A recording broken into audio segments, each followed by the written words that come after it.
Kolkata RG Kar medical college এবং হাসপাতালে মহিলা চিকিৎসক ধর্ষণ এবং খুনের ঘটনায় অশান্ত হয়ে উঠেছে বাংলা তথা সমগ্র বিশ্ব। জায়গায় জায়গায় চলছে বিক্ষোভ আন্দোলন।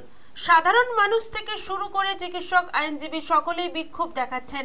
তবে এবার নির্যাতিতার ন্যায় বিচার এবং অভিযুক্তের শাস্তির দাবিতে বিক্ষোভ মিছিল শুরু করলো হ্যামিল্টন হাই স্কুলের ছাত্র এবং শিক্ষকরা। পূর্ব মেদিনীপুর জেলার তমলুকের ইতিহাস বিজড়িত এই হ্যামিল্টন স্কুলে একসময় পড়াশোনা করেছিলেন স্বাধীনতা সংগ্রামী ক্ষুদিরাম বসু। বুধবার সেই স্কুলের প্রায় 1200 ছাত্র সামিল হলো এই বিক্ষোভ মিছিলে। তাদের স্লোগান ছিল, আমার দিদির দোষীদের শাস্তি চাই।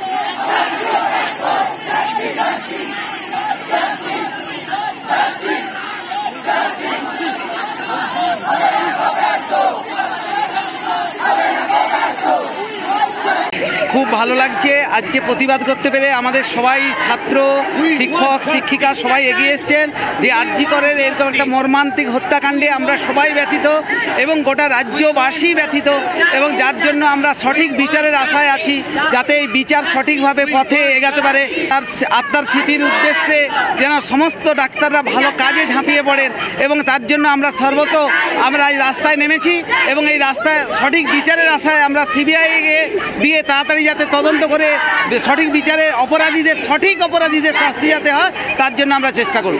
বুধবার বিকেলে তমলুকের হ্যামিল্টন হাই স্কুল থেকে মিছিল শুরু হয়ে সারা শহর পরিক্রমা করে হাসপাতাল মোড়ে শহীদ মূর্তির পাদদেশ থেকে ফের তমলুক হাই স্কুলের সামনে দিয়ে হ্যামিল্টন হাই স্কুলে গিয়ে মিছিল শেষ হয়। ছাত্রছাত্রীরা ছাড়াও এই দিন মিছিলে পা মেলালেন স্কুলের সমস্ত শিক্ষক এবং কর্মীরাও। এই ধরনের ঘটনায় ছাত্রদের এগিয়ে আসতে হবে। আগামী দিনে এইসব ছাত্ররাই চিকিৎসক, মেডিকেল কর্মী সহ বিভিন্ন জায়গায় কাজ করবে। ফলে এই মিছিল থেকে সমাজে একটাই বার্তা, দোষীদের দৃষ্টান্তমূলক শাস্তি এবং আগামী দিনে নিরাপত্তা সরকারকে সুনিশ্চিত করতে হবে, এমনটাই জানালেন স্কুলের শিক্ষক অপূর্ব মিশ্র। না, আমরা এই ধরনের ঘটনার ছাত্রদের এগিয়ে আসতে হবে, কারণ এরাই পরবর্তী দিনে আমাদের অনেকেই চিকিৎসক হয়, অনেকেই আমাদের বিভিন্ন মেডিকেল সেক্টরে কাজ করে, ফলে অন্যান্য আইটি সেক্টরে কাজ করে রাত্রে বা দিনের বেলাও।